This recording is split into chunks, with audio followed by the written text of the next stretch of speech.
Hello everyone. Good evening and welcome to the State of Business on our television. I'm Nishani Piguera. As usual, a look at the headlines first.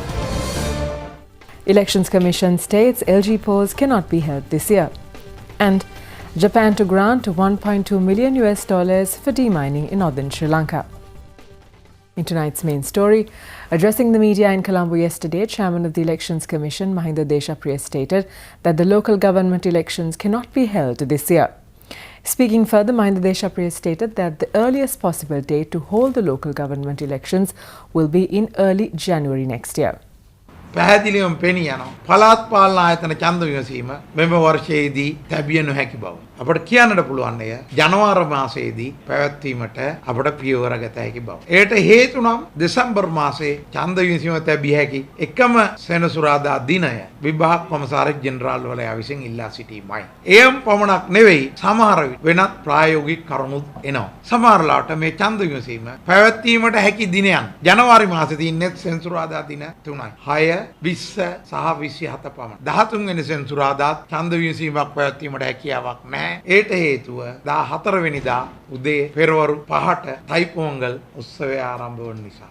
අපි කැමති පුළුවන් තරම් ඉක්මනට තියන්න. නමුත් දේශපාලන පක්ෂවලට අපේක්ෂකයන් තෝරා ගැනීමට අවස්ථාව දීමත් අවශ්‍ය වෙනවා. අපගේ ඡන්ද හිමි නාම ලේඛනය අපි සහතික කරන්නේ සැප්තැම්බර් 30 වෙනිදා ඡන්ද ප්‍රදේශවලට. ඒ කියන්නේ පැරණි පාර්ලිමේන්තු ආසනවලට. Now let's take a look at a few cabinet decisions in brief.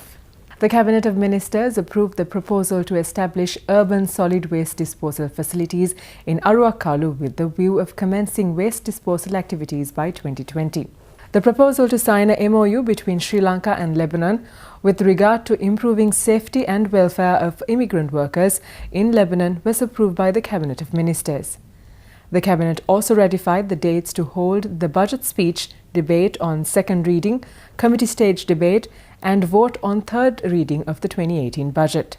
The proposal made by Minister Mangala Samaraweera to gazette the appropriation bill for the year 2018 and present it in Parliament was approved by the Cabinet of Ministers. Accordingly, the gazetted appropriation bill will be tabled in Parliament at the end of September this year. In more news tonight, the Japanese government has agreed to provide a grant of $1.2 million for humanitarian demining in northern Sri Lanka. The grant will be provided to the Sakwitha Humanitarian Assistance and Relief Project and the Halo Trust.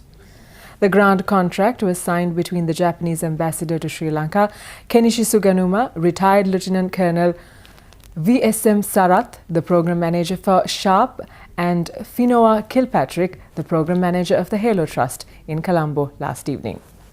Subsequent to the signing of the grant, SHARP will receive a sum of $652,609 and the Halo Trust will receive a sum of $610,503.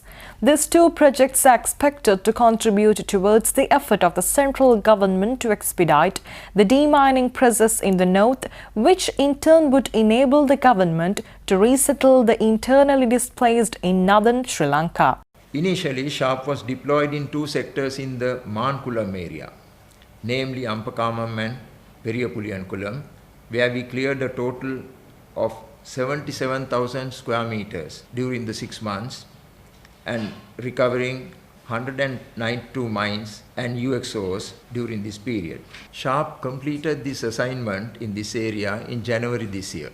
Thereafter, SHARP was allocated a few more areas in Muhamale, where SHARP has cleared up to date 97,683 square meters and have recovered over 800 mines and unexploded explosive ordnance to date. This year, we are very happy that the Japanese embassy has enhanced the funding through GGP for SHARP to increase its cadre from the original 2 demining teams to 4 demining teams to boost our capacity and speed clearing work toward the goal of a mine-free Sri Lanka by the year 2020, which is the objective set by the Honourable Minister and the Government of Sri Lanka. Program Manager of the Halo Trust, Finoa Kilpatrick, elaborated on the involvement of the Halo Trust in the demining process of northern Sri Lanka following the now concluded civil war.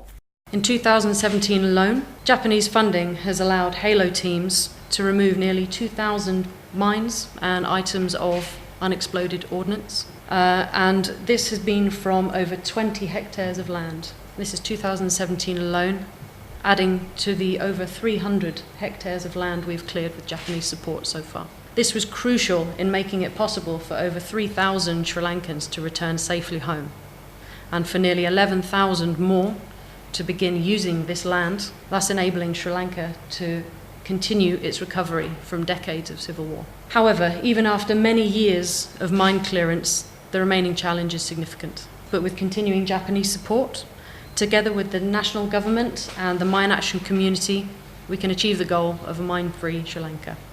Meanwhile, the Japanese ambassador to Sri Lanka, Kenichi Suganuma, also expressed views on Japan's involvement in supporting the demining process in Sri Lanka. Rehabilitation of the area that has been affected by the conflict is one of the priority cooperation area with Sri Lanka. And in order to allow people to come back and to begin their lives, clearing the land free of mine and explosive is an essential requirement. And we are very glad that we have a good partner who are doing the actual job of clearing the mines. So we are grateful for both organizations for their efforts and also for all the people who are working for you in clearing the mine to make this goal possible. We hope to be able to continue to work with you in support of the government's aim to make Sri Lanka free of mine by 2020. There's more news coming up after this short break. Do stay with us.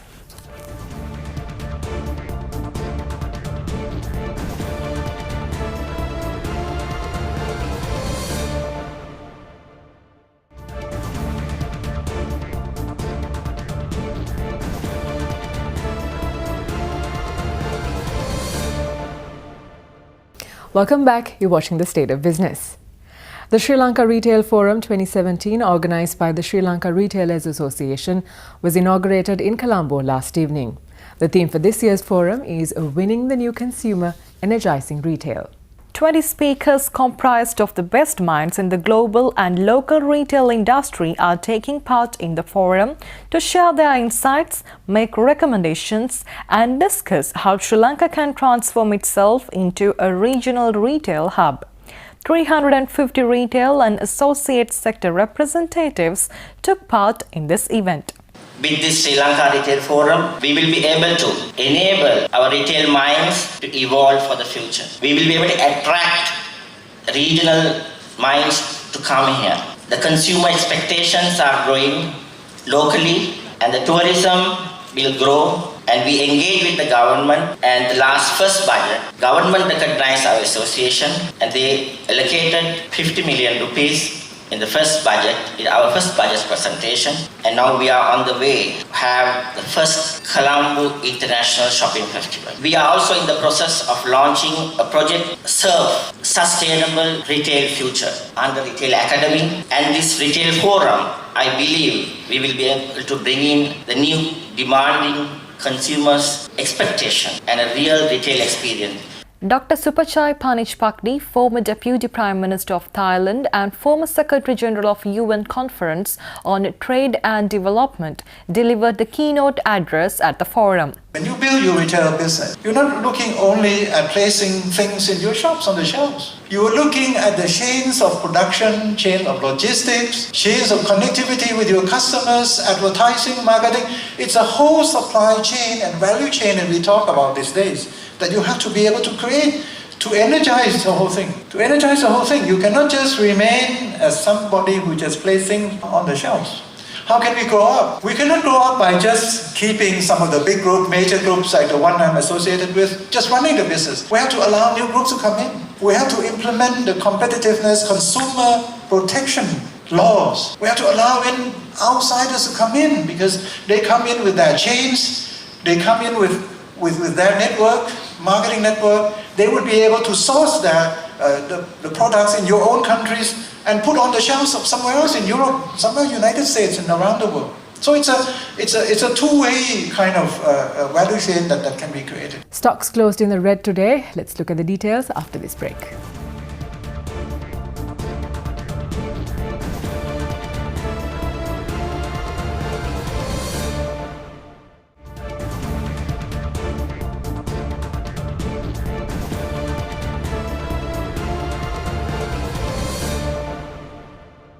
Welcome back to the show. Trading at the Colombo Stock Exchange ended on a negative note today. The all share price index dropped by 4.68 points to close at 6,372.7, while the S&P SL20 index dropped by 4.99 points to close the session at 3,655.16. Turnover was 627.2 million rupees and 23.7 million shares were traded. And now let's take a look at the day's foreign exchange rates.